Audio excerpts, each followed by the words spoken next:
Hello बच्चों, chapter number 1 number system, जिसके अंदर आज हम करेंगे बेसिकली एलसीएम एंड एचसीएफ का basic to advance with relation.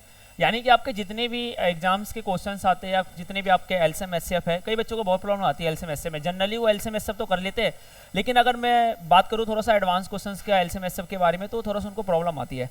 तो एलसीएम एचसीएफ से बिल्कुल घबराना नहीं है। एलसीएम एचसीएफ बिल्कुल मैं बेसिक से लेकर के एडवांस तक आपको लेकर जाऊंगा, और इनके कैसे कैसे हमारे रिलेशन होते हैं, किस तरीके के क्वेश्चंस आते हैं और कैसे कैसे क्वेश्चंस आपको टैकल करने हैं, वो सारे क्वेश्चंस के ऊपर आज मैं डिस्कशन करूंगा। ठीक है, तो यानी कि सबसे पहले अगर हम एलसीएम एचसीएफ की बात करें तो हम जनरली बिल्कुल बेसिक से लेकर जाऊंगा आपको मैं।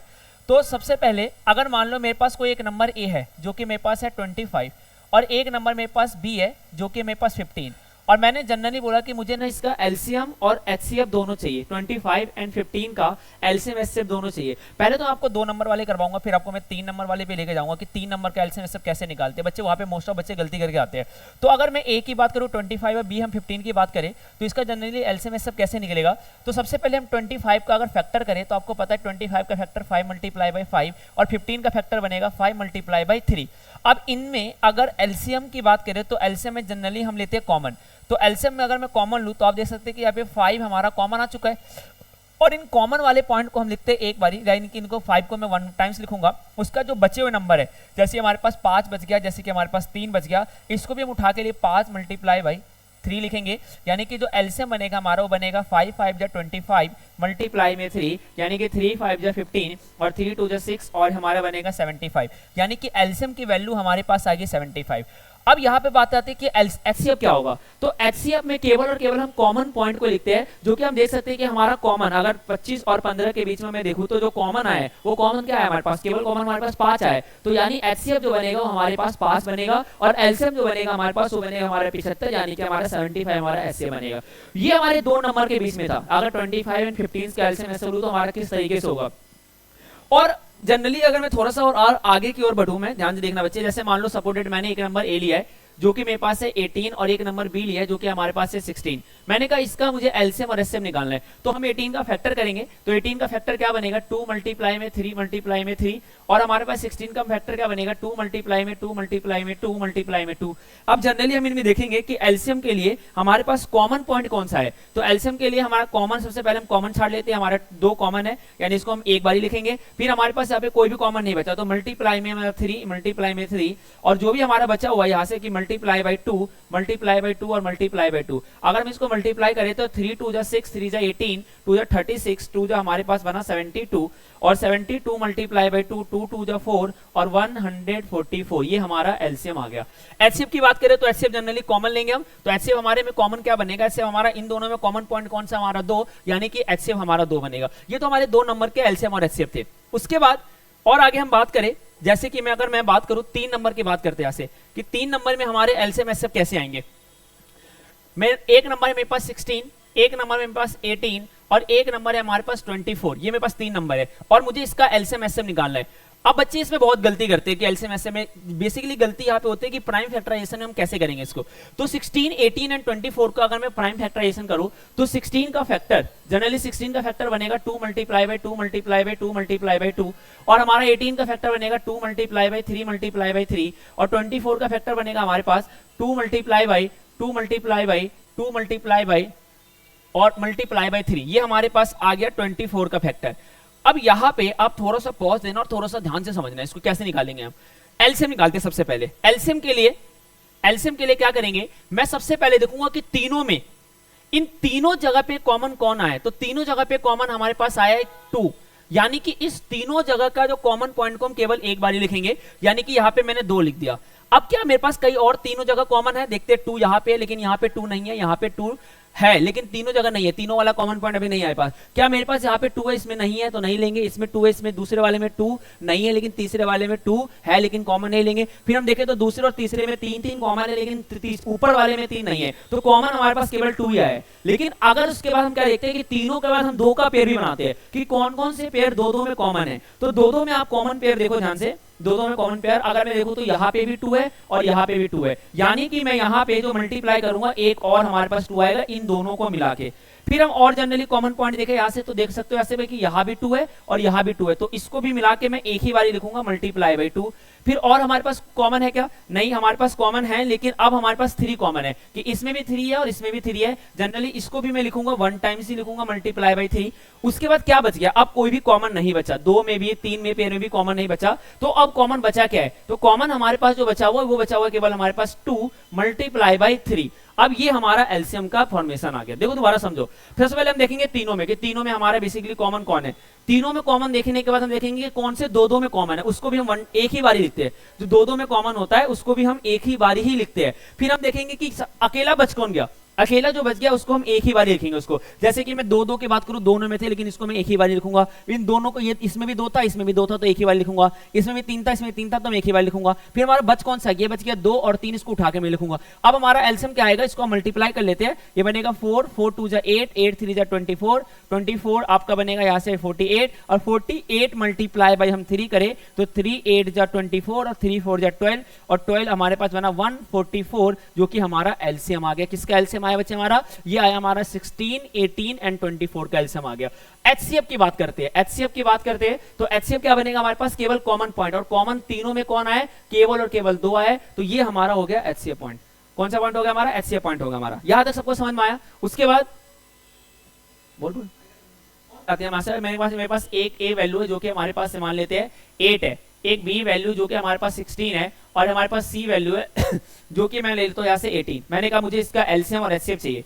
चलो हम एलसीएम एचसीएफ निकालने के लिए पहले मुझे फैक्टर करना पड़ेगा इसका। तो फैक्टर कैसे करेंगे? फैक्टर करने के लिए इसको करेंगे बच्चे 2 मल्टीप्लाई बाई 2 मल्टीप्लाई बाई 2, इसको करेंगे बच्चे 2 multiply by 2 multiply by 2 multiply by 2, और इसका फैक्टर बनेगा हमारे पास 2 मल्टीप्लाई बाई 2 3 मल्टीप्लाई बाई 3। यानी कि अब मैं देखूंगा सबसे पहले एलसीएम के लिए क्या देखते हैं कि तीनों में हमारे पास कॉमन पॉइंट कौन सा है। तो तीनों में हमारे पास जो कॉमन पॉइंट बनेगा वो हमारे पास ये कॉमन पॉइंट आ चुका है, यानी कि हम इसको 1 टाइम से लिखेंगे। फिर देखेंगे दो में कॉमन कौन है, तो ये दोनों में कॉमन है, इसको मैं एक बार लिखूंगा। फिर 2 में कॉमन कौन से, ये 2 में कॉमन, इसको मैं एक बार लिखूंगा। फिर क्या बच गया हमारे पास? ये हमारे पास गया 3 मल्टीप्लाई बाई 3 मल्टीप्लाई बाई 2, ये हमारे कॉमन पॉइंट नहीं है, तो यानी कि एज इट इज सिंगल आ जाएंगे हमारे पास। यानी कि एलसीएम की वैल्यू बनेगी हमारे पास 2 दूनी 4 दूनी 8 तिया 24 24 तिया 72, और 72 मल्टीप्लाई बाई 2 यानी कि आगे 2 दूनी 4 2 सत्ते 14 144। ये 144 तो सबका आंसर आ रहा है, पता नहीं क्यों आ रहा है। 144 आपका एलसीएम आ गया। और एचसीएफ की बात करें तो एचसीएफ हमारे पास यहाँ पे 2 आ गया। ये आपको जनरली आपको समझ में आ गया कि 3 वाला कैसे होगा हमारे पास, ठीक है।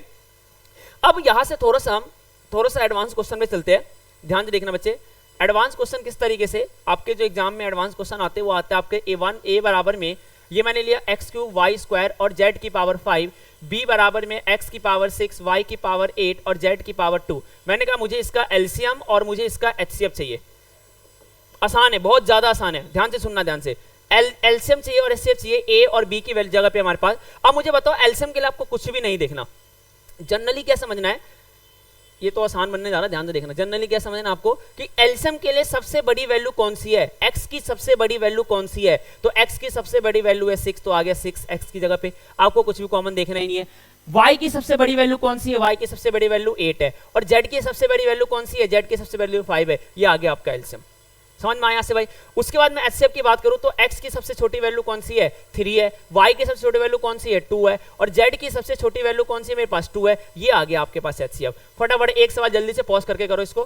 p स्क्वायर q की पावर 3 और r की पावर 8, और b की वैल्यू बच्चे p की पावर 3 q की पावर 2 और r की पावर 7। मुझे इसका फटाफट जल्दी से कमेंट बॉक्स में आंसर करके बताओ कि इसका एलसीएम और एचसीएफ क्या आएगा।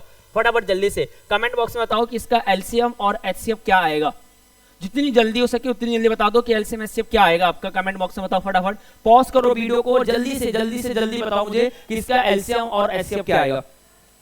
चलो कर दिया आप लोगों ने, कर दिया। चलो अब मैं बताता हूं क्या आएगा इसका एलसीएम एचसीएफ। अगर मैं एलसीएम की बात करूं तो ध्यान से देखना, इसमें सबसे बड़ी वैल्यू p की कौन सी है, 3 है, q की सबसे बड़ी वैल्यू कौन सी है, 3 है, और r की सबसे बड़ी वैल्यू 8 है। एचसीएफ की बात करूं तो एचसीएफ ध्यान से देखना, एचसीएफ में p की सबसे बड़ी वैल्यू कौन सी है, p की छोटी वैल्यू तो 2 है, q की छोटी वैल्यू भी 2 है, r की छोटी वैल्यू कौन सी है, 7। ये आपका आ गया एलसीएम एचसीएफ। क्या सबका आंसर यही आया था जो आपने वीडियो पॉज करके आपने फटाफट कॉपी में करा था, यही आया था ऐसे भाई? सबको समझ में आया सच्चे? आप कॉपी पेन उठा लो और बस नोट डाउन करते हो चले जाओ ऐसे भाई। इससे बाहर आपका एग्जाम में नंबर सिस्टम से कुछ भी नहीं आएगा, ध्यान से देखते चलना ऐसे बच्चे। यहां तो सबको क्लियर हुआ। फिर आगे बढ़ते हैं, यहां से आगे बढ़ते हैं। इस क्वेश्चन को ध्यान से समझना, इस क्वेश्चन को ध्यान से समझना। मेरे पास एक a वैल्यू है जो कि x क्यूब है, y स्क्वायर और z की पावर 5 है। एक b है जो कि मेरे पास है x स्क्वायर y की पावर 3 और z की पावर 8। एक वैल्यू c है जो x की पावर 8 y की पावर 2 और z की पावर 7 है। मैंने कहा मुझे ना यहाँ से एलसीएम एचसीएफ चाहिए, मैंने 3 नंबर दे दिया। देखो मैंने आपको 3 बेसिकली बेसिक वाले क्वेश्चन में 3 सिखाए थे और आपको थोड़ा सा एडवांस वाले सिखा देता हूँ कि इसमें 3 कैसे निकालेंगे। 3 वाला एलसीएम निकालना है और एचसीएफ निकालना है। जनरली आप क्या करोगे, सिंपल वही मेथड अपनाओ। x की सबसे बड़ी वैल्यू कौन सी है भैया, x की वैल्यू तो 8 है। y की सबसे बड़ी वैल्यू कौन सी है, तो y की सबसे बड़ी वैल्यू 3 है। और z की सबसे बड़ी वैल्यू कौन सी है, z की सबसे बड़ी वैल्यू 8 है। ये आ गया आपका एलसीएम आ गया। एचसीएफ के अंदर क्या करेंगे, एचसीएफ के अंदर करेंगे कि x की सबसे छोटी वैल्यू कौन सी है, x की छोटी वैल्यू 2 है। y की सबसे छोटी वैल्यू कौन सी है भैया, y की वैल्यू तो 2 है। और z की सबसे छोटी वैल्यू कौन सी है, 5 है। ये आ गया आपका एचसीएफ और ऊपर वाला क्या था आपका एलसीएम था। यहां तक समझ में आया नंबर सिस्टम के बारे में। चलो अब यहां से एक क्वेश्चन आपके लिए फटाफट जल्दी से। p स्क्वायर q की पावर 3 और r की पावर 4 और b की वैल्यू है बच्चे p की पावर 3 q की पावर 5 r की पावर 6 और c की वैल्यू है बच्चे p इंटू में q की पावर 8 और r की पावर ये। फटाफट जल्दी से कमेंट बॉक्स में से बताओ इसका एलसीएम एचसीएफ क्या आएगा। फटाफट जल्दी से जल्दी बताओ कि इसका एलसीएम एचसीएफ क्या आएगा। जल्दी फटाफट जल्दी।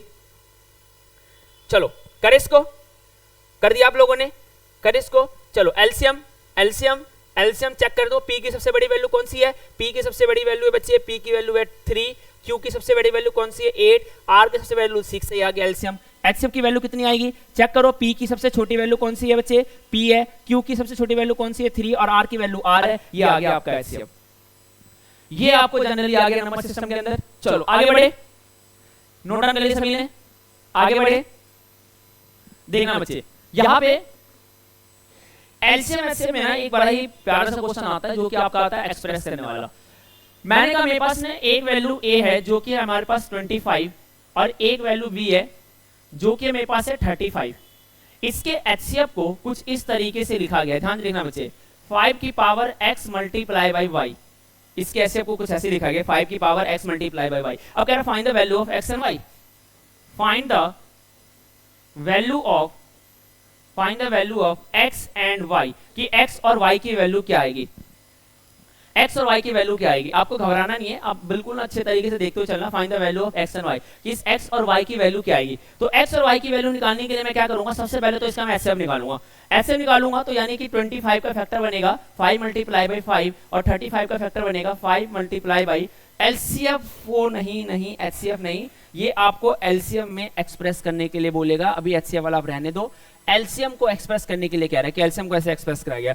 चलो इसका फैक्टर करा हमने 5 मल्टीप्लाई बाई 7, कॉमन लेते हैं एलसीएम के लिए। कॉमन को हम एक बार ही लिखेंगे 5, इसको बाद मल्टीप्लाई बाई हमारा 5 बच गया और हमारे पास 7 बच गया। यानी कि एलसीएम को आप देखो ध्यान से तो बन गया 5 की पावर 2 मल्टीप्लाई बाई 7। चलो अब एलसीएम यहाँ भी एलसीएम है और यहाँ भी एलसीएम है। अब इसको हम कंपेयर करते हैं, क्या करेंगे, इसको कंपेयर करेंगे भैया। कंपेयर करेंगे, दोनों एलसीएम की वैल्यू है, यानी कि 5 की पावर 2 मल्टीप्लाई बाई 7 बराबर में 5 की power x multiply by y। अब चेक करो यहाँ से x की वैल्यू कितनी आ गई, 2 आ गई। चेक करो y की वैल्यू कितनी आ गई, y की वैल्यू आपके पास आ गई 7। ये आपका बन गया एलसीएम और एचसीएफ। यानी कि इस तरीके एक्सप्रेस वाले भी क्वेश्चन आपके एग्जाम में आते हैं जो आपको जनरली करना होता है। इसको फटाफट जल्दी से आप नोट डाउन कर लो जल्दी से।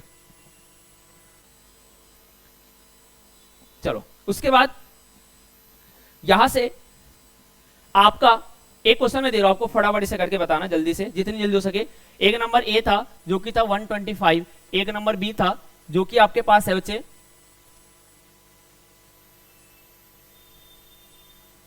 30। ठीक है 30 नंबर है। कह रहा है इसके एलसीएम कुछ ऐसे एक्सप्रेस करा बच्चे 5 की power x multiply by y multiply by z। कह रहा find the value of x and y and z।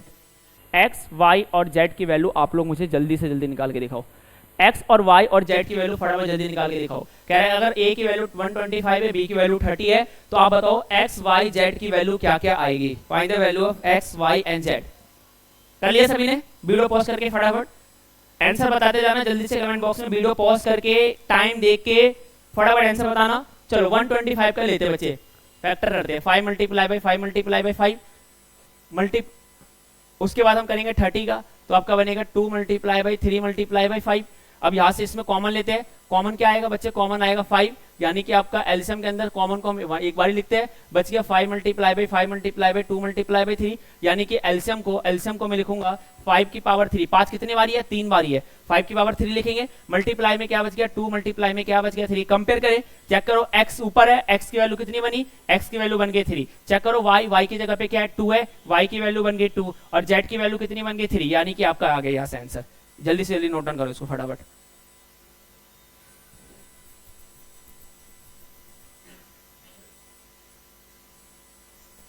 यार समझ में आए सभी को। अगला क्वेश्चन, यहां से आपका ना बच्चे क्या आता है एग्जाम में, कई बार आता है relation between LCM and HCF and number.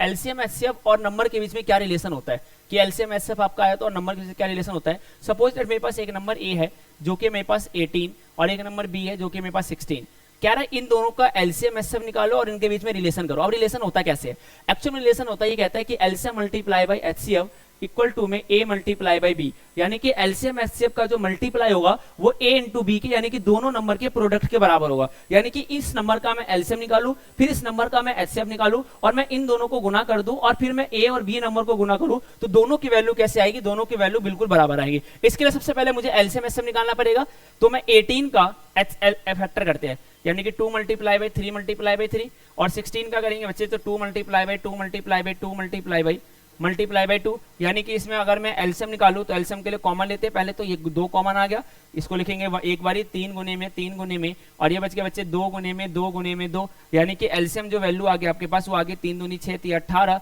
18 दूनी 36 दूनी 72, 72 मल्टीप्लाई बाई 2 यानी कि 2 दूनी 4 2 7 14, 144 तो आपका एलसीएम आ गया। ठीक है, उसके बाद एचसीएफ की बात करते हैं। एचसीएफ केवल क्या आएगा बच्चे, कॉमन कितना आया, कॉमन 2 आया। अब यहां से कह रहा है कि जब मैं एलसीएम को गुना करूंगा एचसीएफ से, यानी कि एलसीएम को एचसीएफ से गुना करूंगा तो 144 को मल्टीप्लाई करूंगा 2 से तो 2 4 जाए 2 4 जाए 2 2 2 1 जा 2 288 आ गया ऐसे भाई। उसके बाद ये कह रहा है कि जब मैंने दो नंबर को भी गुना करूंगा यानी कि a मल्टीप्लाई बाई b करूंगा तब भी मेरा 288 आना चाहिए। जरा करना, a को b से मल्टीप्लाई देखते 288 आता नहीं आता।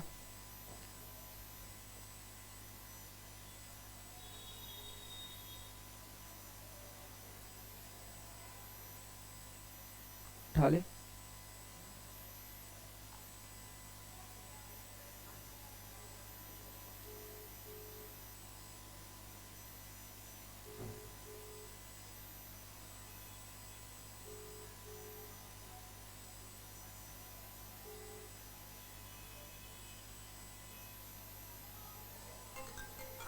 दिखा दे, मैं वीडियो बना रहा हूँ।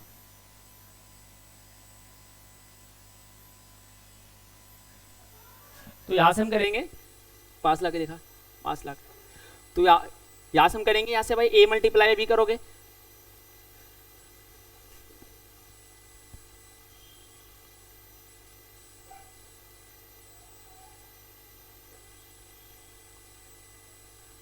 शूटिंग टाइम, ये लो देखो। और यहाँ पे देखना ध्यान से, अगर मैं a को मल्टीप्लाई करूंगा b से तो जब मैं a को मल्टीप्लाई करूंगा b से तो आपका क्या बन के आएगा, a को मल्टीप्लाई करते b से यानी कि मैं 18 को मल्टीप्लाई करता हूँ 16 से। क्या आप सभी का आंसर 288 आया था, चेक कर लेते हैं। 6 को 8 से करूंगा आपका आएगा 48, 8 6 1 जा 6 6 4 जा 10 आएगा, 8 आएगा और आपका बनेगा 2 यानी कि बनेगा 8 8 और ये बनेगा आपका 1 आएगा, एक और एक कितना आएगा 2 आएगा यानी कि 288, यानी कि क्या a multiply by b equal to में क्या एलसीएम मल्टीप्लाई बाई एचसीएफ आ गया। यहां तक सभी को समझ में आया, यानी कि जब मैं दो नंबर को मल्टीप्लाई करूंगा यानी कि a इंटू में b करूंगा और जब मैं एलसीएम गुणने में एचसीएफ करूंगा तो दोनों का जो नंबर आएगा दोनों का नंबर बिल्कुल सेम आएगा आपका, यानी कि दोनों नंबर का प्रोडक्ट यानी कि a मल्टीप्लाई बाई 18 और मैं अगर एलसीएम गुणने में एचसीएफ करूं जब मैं दोनों का प्रोडक्ट करूंगा तो दोनों सेम आएगा। चलो इससे एक और चीज सीखते हैं। अब यहाँ पे ना एक बार फील करना कि अगर मैं a की वैल्यू मैंने 18 लिया था और b की वैल्यू मैंने 16 लिया था तो आप सभी को पता है कि इसका एलसीएम आया था 144 और इसका जो एचसीएफ आया था वो आया था 2।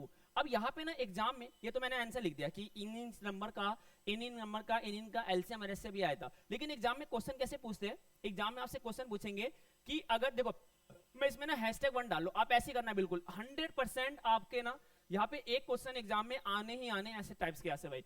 अगर मैं a की वैल्यू 18 लेता हूं, इसने बोला कि एक नंबर b है जिसकी वैल्यू 16 और आपके एनसीईआरटी में भी क्वेश्चन ये वाला, और मैंने कहा एलसीएम की वैल्यू हमारे पास 144 है, कह रहा बताओ एचसीएफ की वैल्यू क्या आएगी। आप सबको पता है कि सामने आंसर मैंने लिख दिया है कि एचसीएफ की वैल्यू 2 है, लेकिन ये कह रहा है कि अगर a की वैल्यू 18 है और b की वैल्यू हमारे पास 16 है, तो आपको बताना है कि एलसीएम 144 है तो एचसीएफ कितना आएगा। सिंपल हम फॉर्मूला लगाएंगे, a मल्टीप्लाई बाई b बराबर में एलसीएम मल्टीप्लाई बाई एचसीएफ। अब चेक करो, a की वैल्यू तो 18 है और b की वैल्यू 16 है, एलसीएम की वैल्यू कितनी है 144 और एचसीएफ मुझे नहीं पता। अब यहां पे आपको जनरली एक चीज क्या समझना है, वो समझना है कि जो एचसीएफ के साथ होता है वो नीचे आ जाएगा, वो कहा जाएगा नीचे आ जाएगा, यानी कि एचसीएफ इक्वल टू में 18 मल्टीप्लाई बाई 16 अपॉन में 144। मैं आंसर 2 ही लेके आने वाला हूं, ध्यान समझना, आंसर 2 ही आएगा। अब यहां से इसको कट करते हैं, ये बनेगा 7, ये बनेगा 2, ये बनेगा 8, है ना, ये बनेगा 18 1 जा 18, 18 4 जा 72, 4 1 जा 4, 4 2 जा 8, यानी कि आप चेक कर सकते हो कि एचसीएफ की वैल्यू भी 2 आई है। यहां तक सबको समझ में आया। अब चेक करो, मैंने बोला था कि एचसीएफ की वैल्यू कितनी आएगी 2 आएगी, और यहां पे भी आंसर कितना है हमारा, आंसर हमारा 2 ही आया है। ये आपका एक फॉर्मेट है, फटाफट इसे जल्दी से नोट डाउन कर लो, जल्दी से फटाफट नोट डाउन करो इसको।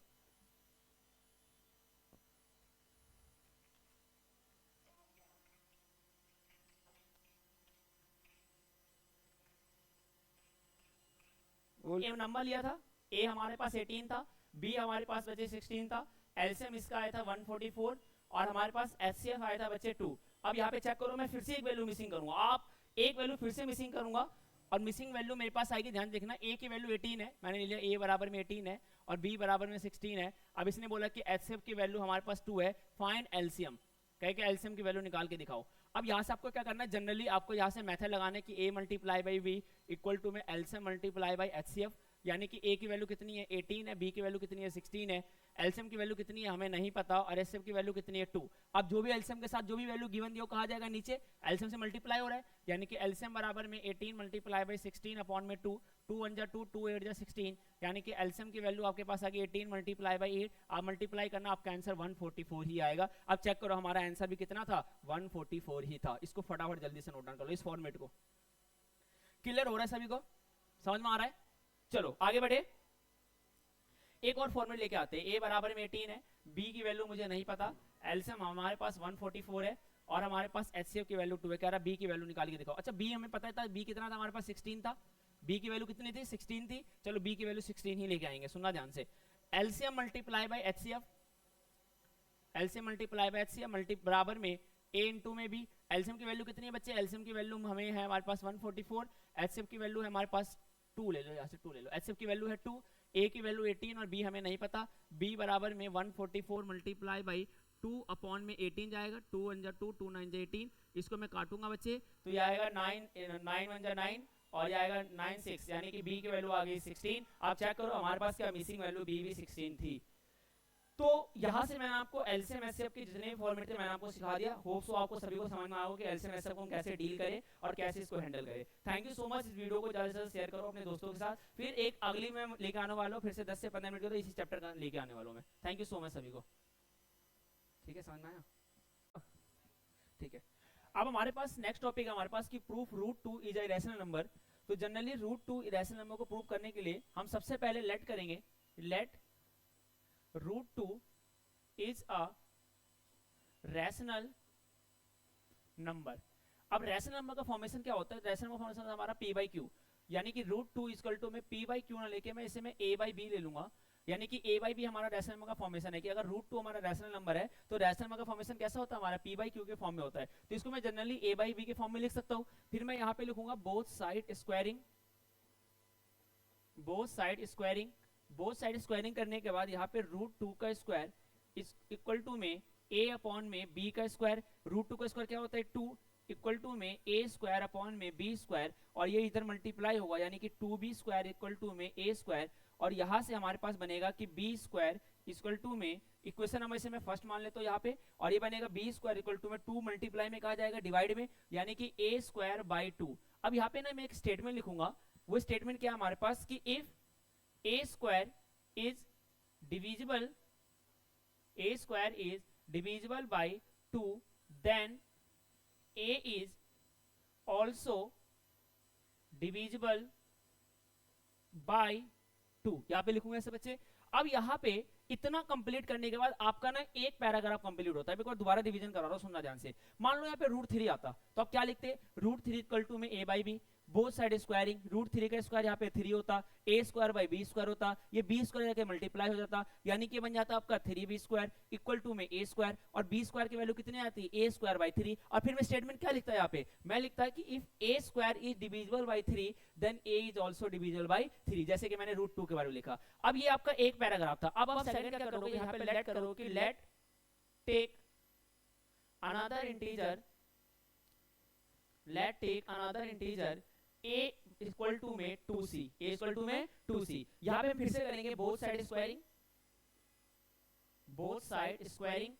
अगर मैं बोथ साइड स्क्वायरिंग करूंगा बच्चे तब ध्यान देखना, ये बनेगा आपका a² इक्वल टू में 2c², तो a² इक्वल टू में ये बनेगा 4c²। ये आपका यहाँ पे करने के बाद आपको एक स्टेप उठाना है कि a² कि यहाँ पे वैल्यू कितनी है 2b² है, तो मैं यहाँ पे a² की जगह पे क्या मैं 2b² इक्वल टू में 4c² लिख सकता हूँ। चलो आपको समझ में नहीं आया, मैं दोबारा बताता हूँ, सुनना ध्यान से। ये a² है, क्या मैं a² की जगह पे 2b² लिख सकता हूँ, तो a² की जगह लिखा मैंने 2b², यानी कि 2 1 2, 2 2 4, यानी कि आपका बन गया b² इक्वल टू में बन गया आपका 2c²। अब यहाँ पे बन गया आपका c², यानी कि c² इक्वल टू में b²/2। अब यानी चेक करो a² भी 2 से डिविजिबल है और b² भी 2 से डिविजिबल है। मैं यहाँ पे लिखूंगा कि if b² is divisible bye